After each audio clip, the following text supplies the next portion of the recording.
So here we have the Hyundai Tucson on an 18 plate. I'm going to start off by hopping inside the car and running through some controls first of all.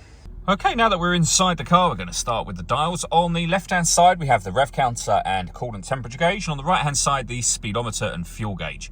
In the middle, you can see the total mass of the car. They are 28,059. Above that, we have a digital readout for the speedometer being displayed currently. You can change that information using buttons on the steering wheel for various bits of driving information.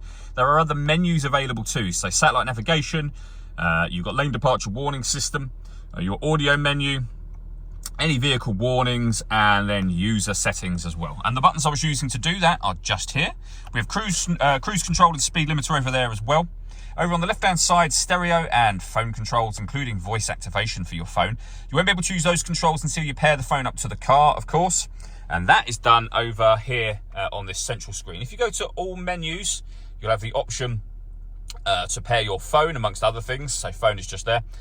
Hit that button and then follow the instructions on screen from there.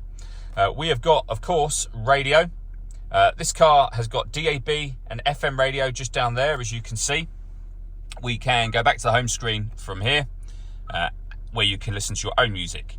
Nothing is connected at the moment, but you have got your DAB, FM radio. You've also got AM radio, Bluetooth audio, USB input, Android Auto, and Apple CarPlay available, as well as auxiliary input. So plenty of ways to listen to your music in this car. We've got satellite navigation, as I mentioned briefly a moment ago. There's a full video showing how the sat-nav works, which you can find on our website and on our YouTube channel. And if I pop the car into reverse, you'll also see a full color reversing camera as well. Working our way down from that, we have dual zone climate control. So to turn it on and adjust the fan speed, use these buttons just here. We can then set the passenger temperature, the driver temperature, the direction the air is being distributed in. When you're happy with those settings, that button turns your air conditioning on. The same button again will turn that off. Or you can hit auto. The car will now maintain the temperatures you've asked for by taking full control of the fan speed for you. You can override that at any time you wish to put it back on a manual setting and put it back on your own settings here as well. We've got a heated driver seat with 3 heat settings, and the same for the passenger side over there.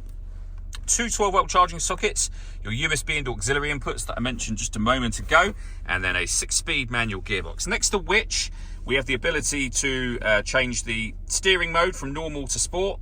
We can turn our downhill brake control on. We can turn off the stop and start. This car is designed to cut out when it's stationary in traffic to save you fuel. That system is off when that light shows. And you can turn your parking sensors on and off as well.